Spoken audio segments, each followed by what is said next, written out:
Namaste children. We made a lot of changes in your timetable. The timetable is flashed on your screen. Save it. Then after follow that according to your option. Okay, we are closing the classes by 8 o'clock in the evening. Number one, social classes are being preponed, and we added two more subjects, that is English and Hindi, to your timetable.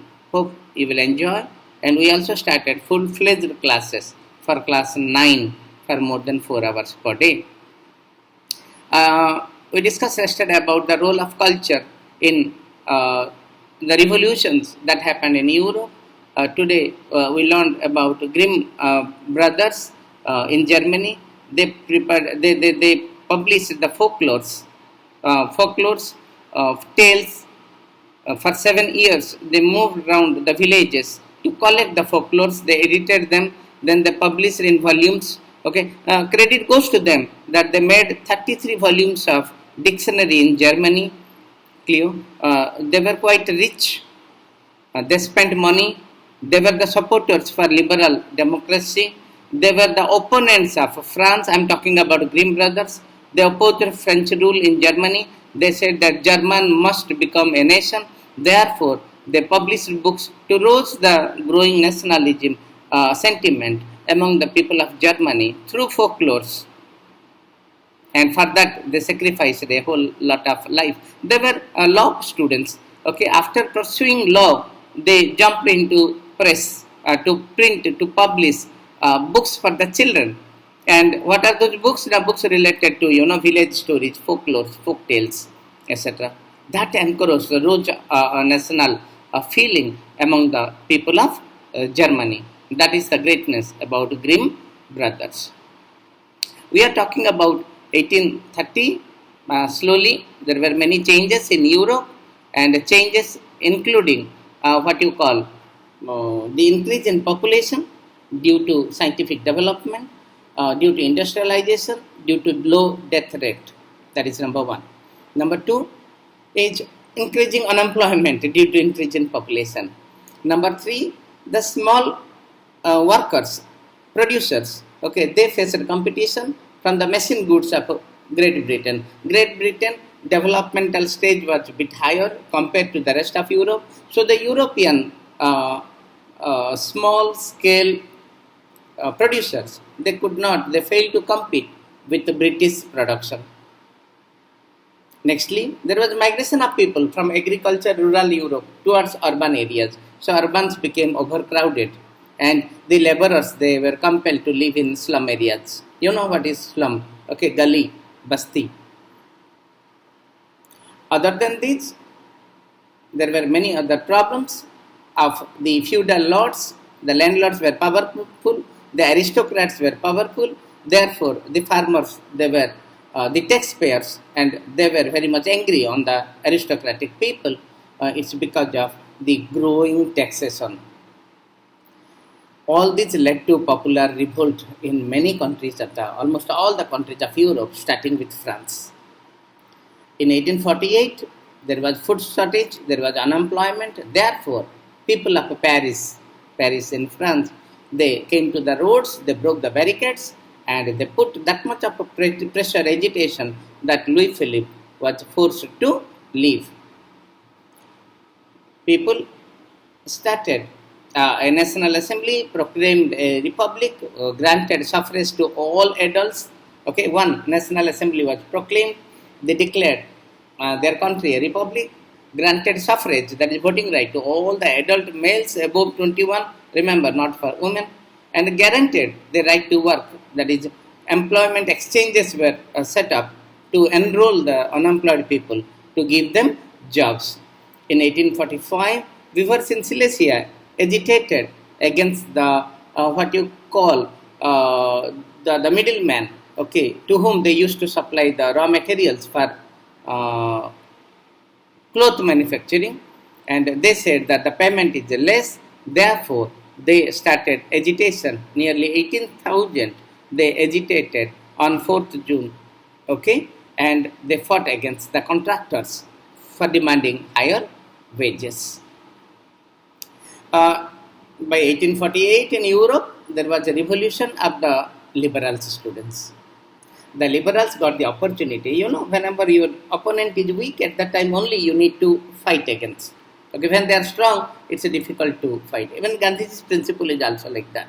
Okay, First World War, 1914 started in India, his movement, and by 1919 he started, actively into non-cooperation movement. There was great economic depression.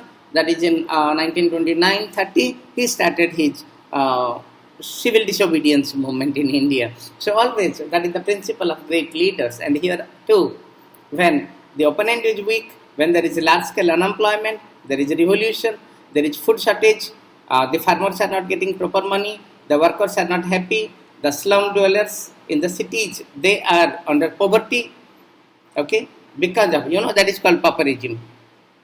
And because of all these things, what happened? The revolution started, and who fueled the revolution? The liberal democrats.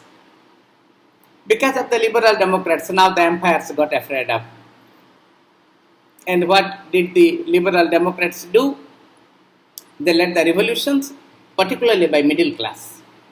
Okay, the businessmen, the educated mass, the professors, the teachers, the learned people, they fought this movement, and they said that we'll set up a republic based on universal male suffrage. It spread to all the countries of Europe. Okay, those were not the countries, I'm sorry. Those were not the countries. Those were the parts of these countries under different empires. Do you follow me? And when they come together and they started fighting, men and women of the liberal middle classes combined their demands for constitutionalism. They said that we want a constitution, number one. Number two is freedom of press. We can write and criticize the government. And number three, we will also go for freedom of association. Freedom of association. In German region, political associations were formed by middle class professionals, businessmen, and particularly the rich artisans. These were the three groups. You can believe there's respect even today in France, Germany, Italy for the artisans and the painters. Okay, they are really great students, not only research, but they are excellent in painting. In Germany, 831 people got elected. Clear? Among the middle class professionals, on 18th May 1848, they marched in a festival procession and they reached the Frankfurt Church St. Paul. They sat there for days together and they formed the constitution for Germany, and they requested the King of Prussia, William IV, to take over, means to become the head of Germany. But the Prussian king, like the other kings, was not happy with this decision. He opposed it, and along with all other forces, he went against these liberal democrats who demanded for constitutional authority in Germany. The parliament was dominated by the middle class. That is one of the drawback students. That's why the poor people, the peasants, the laborers, they did not support. So the aristocrats did not support, the laborers and the poor people did not support. Therefore, this formation of General National Assembly, the constitution, all these things went in vain, failed. Because of what? Because of the opposition by aristocrats, opposition by the empires, opposition by the King of Prussia, William IV, and most importantly, opposition by the lower class people. Because all of them, they opposed. Then after, this parliament was disbanded. But the issue of extending political rights to women was still controversial. Even the moderate Democrats, in the name of constitution, they never supported right to vote for the women. That was a major issue. Still challenge remained with the people. Women had formed their own political associations, founded newspapers, particularly the women belonged to the rich, educated class, political meetings and demonstrations. Despite this, they were denied. Denied what? The voting rights. when the Frankfurt Parliament was convened in Church St. Paul, women were admitted to stand and watch the happenings, but they were not allowed to participate in the Frankfurt Assembly's drafting of new constitution. Uh, Monarchs beginning to realize that the cycle of revolution and repression could only be ended by granting concessions. Monarchs, they came down few steps, they started giving more freedom, and they said we need to make the people happy, if not they are in angry mood.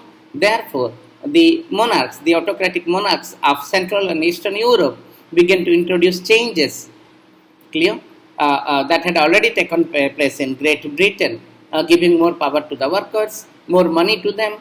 Okay, then serfdom and bonded laborers were abolished.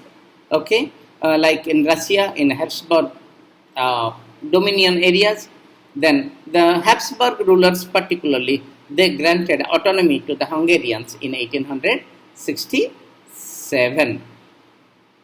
In the next episode, we will learn about the unification of Germany and Italy. Just go through the video. I will be right back. Thank you.